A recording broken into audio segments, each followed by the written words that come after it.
comme l'an dernier, on a décidé de demander aux Français quelles étaient leurs attentes en matière de commerce pour 2024. C'est à toi. Merci Mike, bonjour à tous.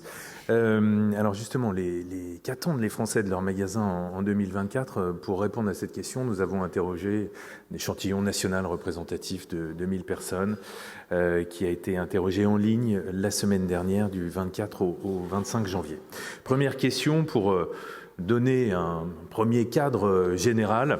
Selon vous, comment va évoluer votre pouvoir d'achat en 2024 ? Vous le voyez, le pronostic que nous donnent les Français sur l'évolution de leur pouvoir d'achat reste sombre. 53% d'entre eux nous disent qu'il va diminuer, 21% nous disent même qu'il va baisser beaucoup. Les plus de 50 ans, les catégories populaires, les employés, les ouvriers sont encore plus pessimistes que les autres. Donc les orientations, les anticipations restent négatives, majoritairement négatives, mais beaucoup moins que l'année dernière. L'année dernière, à la même époque, 80% des Français s'attendaient à une dégradation de leur pouvoir d'achat. Donc, vous voyez, on est passé de 80 à 53%, ça reste mauvais. On est passé du noir très, très sombre à un gris qui reste encore foncé. Mais tout de même, les choses vont un petit peu mieux. La contrainte semble se desserrer un petit peu. 35% des Français s'attendent à une stabilisation de leur pouvoir d'achat en 2024.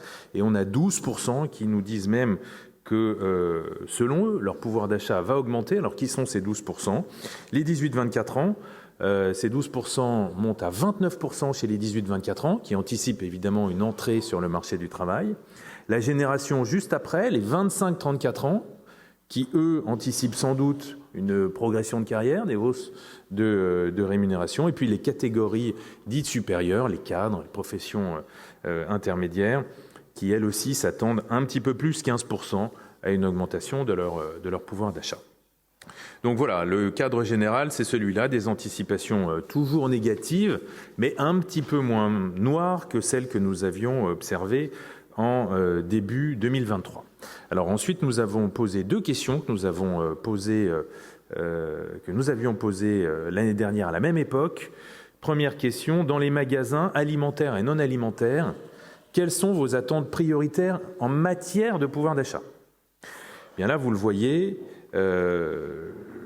cet assouplissement des perspectives économiques se traduit dans les attentes qui sont adressées aux magasins en matière de pouvoir d'achat, des attentes qui sont un petit peu moins aiguës qu'il y a un an. Les trois premiers items de réponse sont les mêmes qu'en 2023, mais les niveaux décroissent. L'ordre est identique, mais les niveaux décroissent très sensiblement.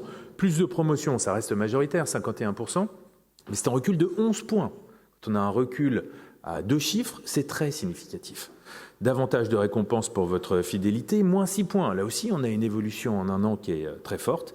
Et puis, plus de produits de déstockage, notamment des fins de série de produits, 33%, en recul de 11 points. Donc, on voit bien là, à travers ces trois premières réponses, qui restent les mêmes, mais qui évoluent à la baisse, ce desserrement de la contrainte sur le pouvoir d'achat qu'on évoquait précédemment.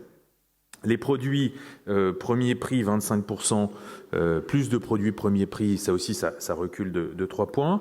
Quelques hausses notables, elles sont beaucoup moins fortes, hein, vous le voyez, et puis elles concernent plutôt des items qui sont dans la deuxième partie du tableau. Plus de marques distributeurs, des marques de l'enseigne, plus 1 point, 24%. Plus de produits en vrac, 22%.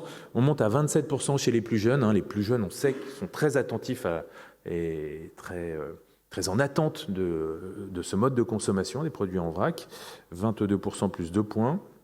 Plus de produits d'occasion, 17% plus 1 point. La seconde main, on sait aussi que c'est une tendance de fond qui est en train de se développer, donc c'est un point à suivre. Et puis plus de produits au format individuel, 14% plus 4 points. Si l'on regarde maintenant les attentes en dehors du pouvoir d'achat, toujours qui sont les attentes adressées aux magasins alimentaires et non alimentaires, eh bien là, le premier élément reste identique.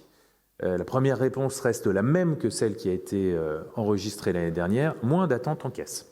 37% au même niveau, c'est-à-dire qu'en un an, Les choses n'ont absolument pas bougé. Ça reste, et depuis des années, nous ne cessons de le répéter avec Mike, l'un des vrais points noirs ressentis par les Français dans le parcours d'achat.